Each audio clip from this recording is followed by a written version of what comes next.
उत्तर प्रदेश में हजारों शिक्षकों की एक बहुत बड़ी भर्ती एक अजीब से डेडलॉक में फंसी हुई है। ये एक ऐसी कहानी है ना जिसमें हजारों नौकरियों और लाखों छात्रों का भविष्य दोनों ही दांव पर लगे हैं।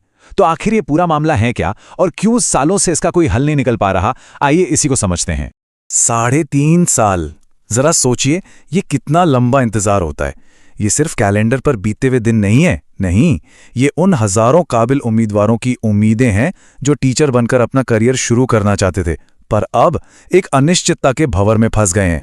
तो कहानी शुरू होती है साल 2022 से। उस वक्त सहायता प्राप्त माध्यमिक विद्यालयों के लिए 4163 पदों पर भर्ती का ऐलान हुआ। लाखों युवाओं ने अप्लाई भी कर दिया, लेकिन उसके बाद सब कुछ जैसे थम सा गया है। आज तक परीक्षा की तारीख तक तय नहीं हो पाई है और ये पूरी की पूरी प्रक्रिया ठंडे बस्ते में है। और देखिए, ये कोई मामूली पद नहीं है। ये पद हैं टीजीटी यानी ट्रेंड ग्रेजुएट टीचर्स और पीजीटी यानी पोस्ट ग्रेजुएट टीचर्स के।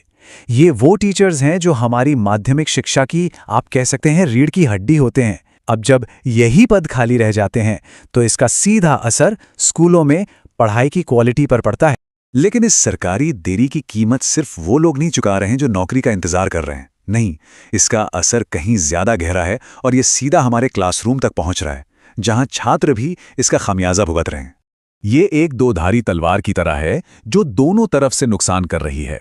एक तरफ स्कूलों में टीचर्स की जबरदस्त कमी है जिससे लाखों बच्चों की पढ़ाई का नुकसान हो रहा है, और दूसरी तरफ हजारों पढ़े लिखे काबिल उम्मीदवार हैं जिनके करियर पर जैसे ब्रेक लग गया है।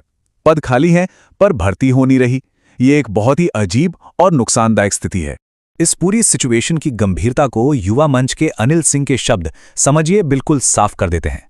वो कहते हैं कि एक तरफ लाखों छात्रों की पढ़ाई का नुकसान हो रहा है और दूसरी तरफ पद खाली होने के बावजूद भर्ती नहीं हो रही।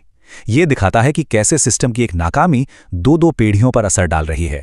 तो अब इस अनिश्चितता के माहौल में एक संगठन ने इस गतिरोध को तोड़ने का बीड़ा उठाया है। युवा मंच नाम का ये संगठन अब एक्टिव होकर इसके समाधान की मांग कर रहा है। और ये मामला अब सिर्फ उम्मीदवारों तक ही सीमित नहीं है।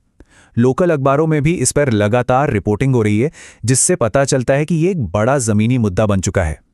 मीडिया में उठ रही ये आवाजें उन्हीं मांगों को सामने ला रही हैं जो इस पूरे संघर्ष के केंद्र में हैं। तो इस मुहिम को लीड कर रहा है युवा मंच, जिसके प्रदेश अध्यक्ष हैं अनिल सिंह। उन्होंने सीधे उत्तर प्रदेश शिक्षा सेवा चयन आयोग के अध्यक्ष से मिलकर एक मेमोरेंडम सौंपा है और उनका लक्ष्य बिल्कुल साफ है। सालों से जो ये गाड़ी रुकी हुई है उसे किसी तरह पटरी पर वापस लाना। तो आखिर उनका सॉल्यूशन क्या है? क्या वो सिर्फ परीक्षा की तारीख मांग रहे हैं? नहीं, उनकी मांग इससे कहीं ज्यादा बड़ी है। वो चाहते हैं कि इस पूरी भर्ती प्रक्रिया को ही नए सिरे से शुरू किया जाए। उनका प्रस्ताव बिल्कुल सीधा सा है, 3 स्टेप्स का। पहला, 2022 के पुराने विज्ञापन को रद्द किया जाए। दूसरा, उस समय से लेकर अब तक जितनी भी सीटें खाली हुई हैं उन सबको जोड़कर एक नया फ्रेश विज्ञापन जारी हो। और तीसरा, इन सभी पदों के लिए एक ही परीक्षा एक साथ करवाई जाए। लेकिन पूरी भर्ती प्रक्रिया को ही रीसेट करने की मांग क्यों? इसके पीछे एक बड़ा डर है। युवा मंच को यह आशंका है कि अभी माघ मेला, फिर यूपी बोर्ड के एग्जाम और फिर आने वाले पंचायत चुनावों के चलते ये मौजूदा प्रक्रिया पता नहीं और कितने लंबे समय के लिए अटक जाएगी। उनका मानना है कि इस चक्रव्यूह को तोड़ने के लिए एक नई शुरुआत ही एकमात्र रास्ता है।